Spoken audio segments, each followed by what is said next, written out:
Hello दोस्तों, स्वागत है आपका मेरे यूट्यूब चैनल परीक्षा प्लान में। तो कैसे हैं आप लोग? आई होप अच्छे होंगे। तो चलिए आज की साइंस की प्रैक्टिस को शुरू करते हैं और आते हैं प्रश्नों पर।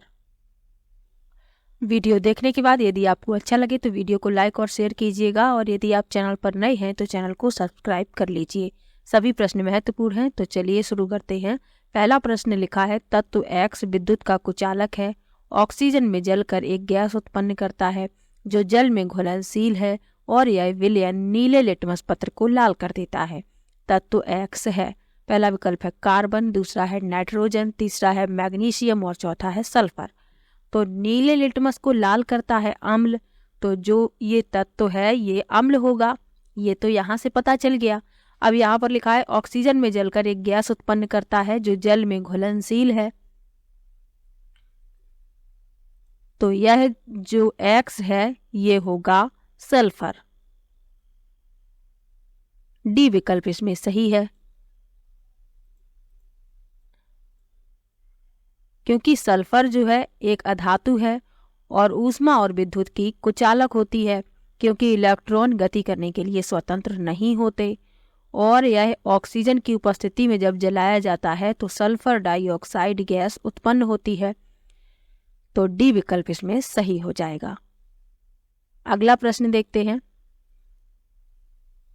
लिखा है किसी भोजन के नमूने में प्रोटीन की उपस्थिति को जांचने के लिए डाले गए रसायन हैं।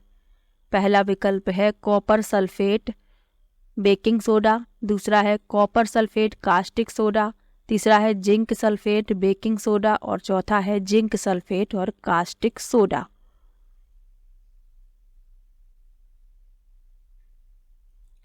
तो प्रोटीन जो होते हैं सबसे महत्वपूर्ण जैव अणु होते हैं, और ये सैकड़ों छोटी इकाइयों से बने होते हैं जिन्हें एमिनो अम्ल कहते हैं, जो लंबी श्रृंखलाओं में एक साथ जुड़े होते हैं। तो इसकी उपस्थिति की जांच करने के लिए कॉपर सल्फेट और कास्टिक सोडा रसायन का प्रयोग किया जा सकता है। बी विकल्प इसमें सही है, कॉपर सल्फेट और कास्टिक सोडा।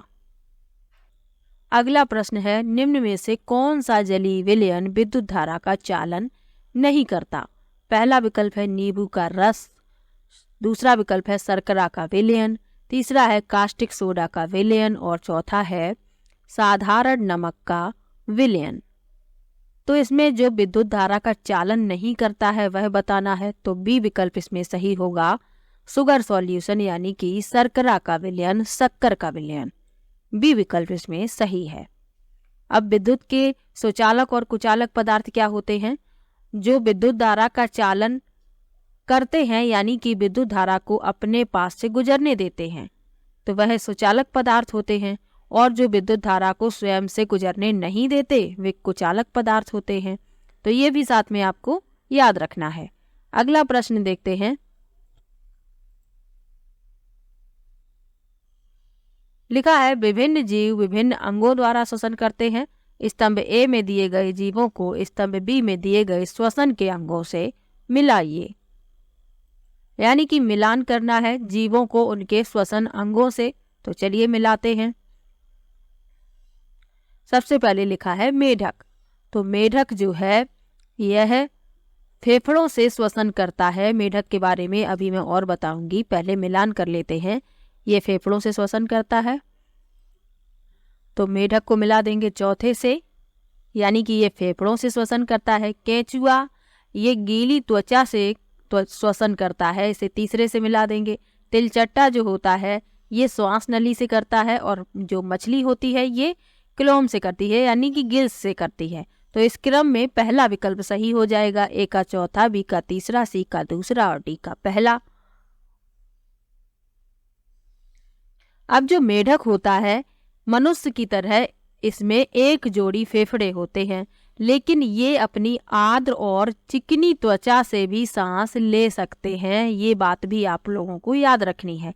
ये फेफड़े से भी श्वसन करते हैं, लेकिन इनकी जो त्वचा होती है आर्द्र और चिकनी होती है, उससे भी ये श्वसन कर सकते हैं। तो ये आपको याद रखना है।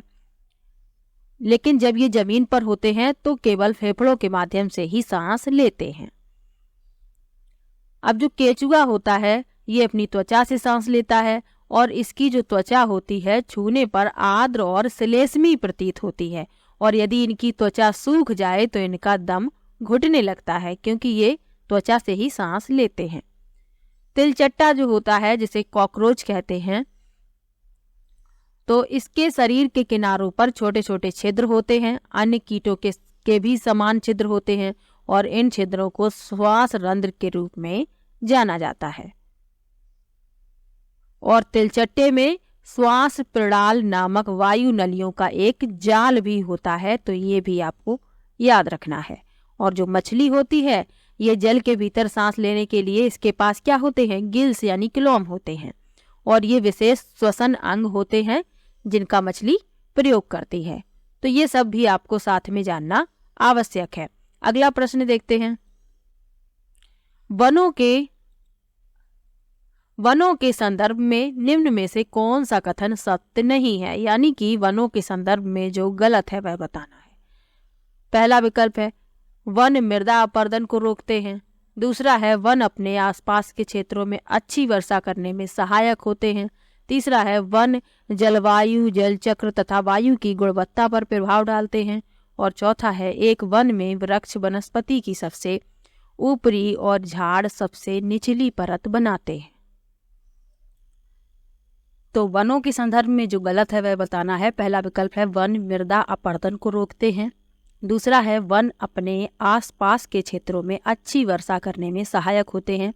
तीसरा है वन जलवायु, जल चक्र तथा वायु की गुणवत्ता पर प्रभाव डालते हैं। और चौथा है एक वन में वृक्ष वनस्पति की सबसे ऊपरी और झाड़ सबसे निचली परत बनाते हैं।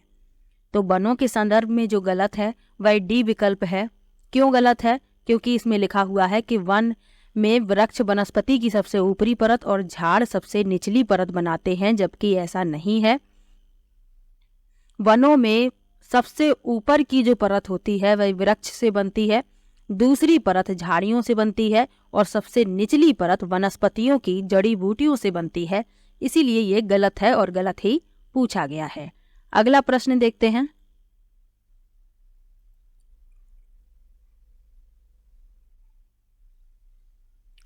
लिखा है ऊंटों को रेगिस्तान की परिस्थितियों में जीवित रहने के लिए निम्न में से कौन से अनुकूलन मदद करते हैं।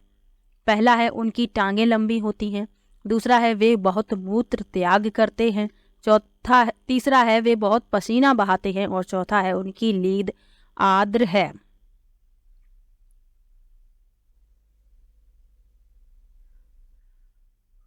तो ऊंटों को रेगिस्तान की परिस्थितियों में जीवित रहने के लिए अनुकूलन में जो मदद करते हैं वह पहला विकल्प है कि उनकी टांगें लंबी होती हैं, इसीलिए रेत की गर्मी उनके शरीर तक नहीं पहुंचती है, यानी कि कम पहुंचती है। यदि पहुंचती भी है तो कम पहुंचती है। तो पहला विकल्प इस प्रश्न में सही है। इसके अलावा उनके खुरों को एक बड़े तलवे से ढका गया है जो इसे गर्म और चिकनी रेत के माध्यम से आगे बढ़ने की अनुमति देता है। और इनके पास एक मोटा केस कोट होता है जो उन्हें धूप से बचाता है। कुबड़ जो होता है उसमें वसा का संचय होता है और यह ऊंटों को रेगिस्तान में जीवित रहने में मदद करता है। और इस भोजन का उपयोग तब करते हैं ऊंट जब उनके पास खाने के लिए कुछ नहीं होता। तो ये सब भी आपको साथ में याद रखना है। अगला प्रश्न देखते हैं। अगला प्रश्न है ईस्ट के विषय में निम्न में से कौन सा कथन सत्य नहीं है। पहला है ईस्ट एक कोशिकीय है। दूसरा है ईस्ट तेजी से गुणित होकर नई ईस्ट बनाता है और श्वसन के दौरान कार्बन डाइऑक्साइड गैस उत्पन्न करता है। तीसरा है ईस्ट एक लंबे समय तक निष्क्रिय रह सकता है। और चौथा है ईस्ट विखंडन द्वारा प्रजनन करता है। तो ईस्ट के बारे में जो गलत है वह बताना है। तो ईस्ट जो है विखंडन द्वारा प्रजनन करता है, ये बिल्कुल गलत है और गलत ही पूछा गया है। तो ईस्ट कैसे प्रजनन करता है? तो ईस्ट जो है मुकुलन द्वारा प्रजनन करता है, विखंडन द्वारा नहीं करता। अलैंगिक प्रजनन का एक ये तरीका होता है मुकुलन, और इसी से ईस्ट प्रजनन करता है। अगला प्रश्न देखते हैं। एक द्रव में विद्युत धारा के प्रवाह को जांचने के लिए एक समपरीक्षित यानी टेस्टर का प्रयोग किया गया और पाया गया कि टेस्टर का बल्ब नहीं जला।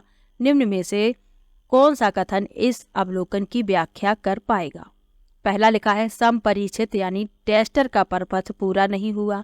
दूसरा है टेस्टर में विद्युत धारा दुर्बल थी। अब इसमें बताना है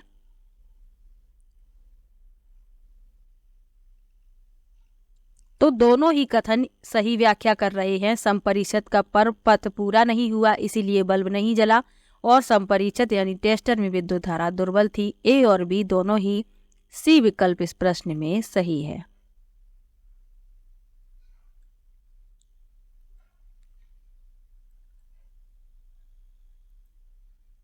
अगला प्रश्न है निम्नलिखित में से सही कथन चुनिए। गेहूं और घास के पौधों में समान प्रकार की जड़ें परंतु पत्तियों के शिराविन्यास भिन्न होते हैं। दूसरा है समान प्रकार की जड़ें और पत्तियों के शिराविन्यास भी समान होते हैं। तीसरा है भिन्न प्रकार की जड़ें और पत्तियों के शिराविन्यास भिन्न होते हैं। और चौथा है भिन्न प्रकार की जड़ें परंतु पत्तियों के शिराविन्यास समान होते हैं। तो गेहूं और घास के पौधों में समान प्रकार की जड़ें पाई जाती हैं और पत्तियों की शिराविन्यास भी समान होते हैं। बी विकल्प इसमें सही है।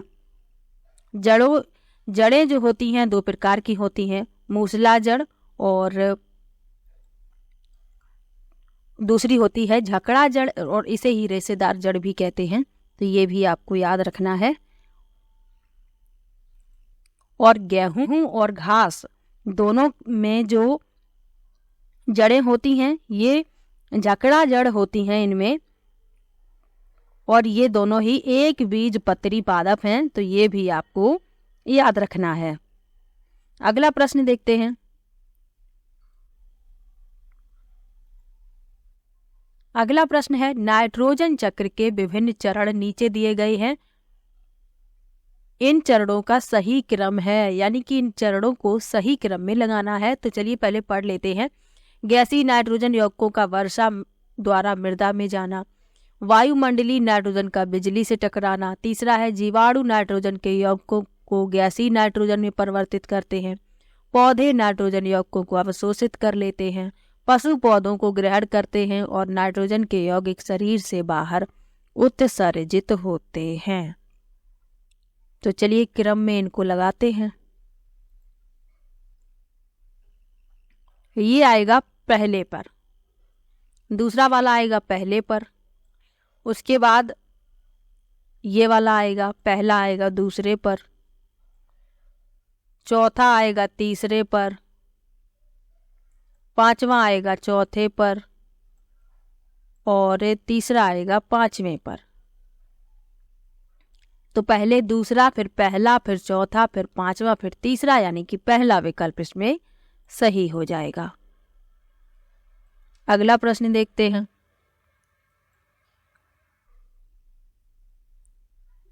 लिखा है ध्वनि की प्रबलता और उसके आयाम में क्या संबंध है? तो ध्वनि की प्रबलता और आयाम में संबंध बताना है। ध्वनि जो है कंपायमान वस्तुओं से उत्पन्न होती है और इसके संचार के लिए माध्यम की आवश्यकता होती है।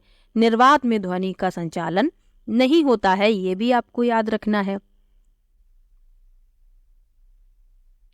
और ध्वनि की उच्चता यानी प्रबलता ध्वनि उत्पन्न करने वाले कंपन के आयाम के वर्ग के समानुपाती होती है। तो आप समझ गए होंगे कि पहला विकल्प इसमें सही है।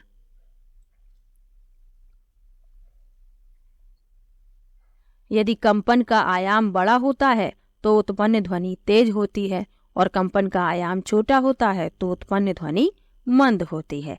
यानी कि आयाम जितना अधिक होगा उच्चता उतनी ही अधिक होगी। पहला विकल्प इसमें सही है। तो आज की वीडियो में कुल 12 प्रश्न थे। यदि आपको किसी भी प्रश्न में डाउट हो तो आप कमेंट बॉक्स में ज़रूर लिखिएगा।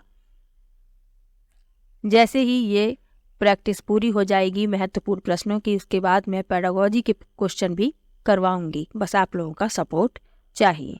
तो चलिए मिलते हैं नेक्स्ट वीडियो में।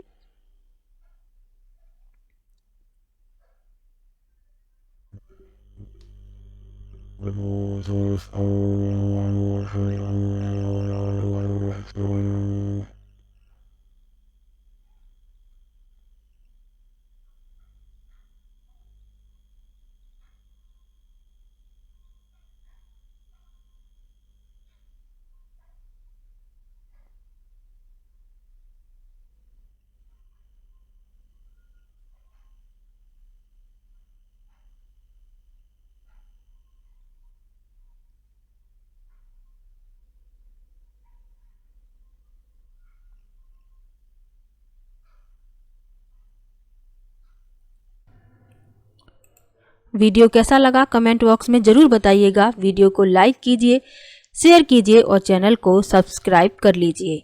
मिलते हैं नेक्स्ट वीडियो में, तब तक के लिए बाय बाय।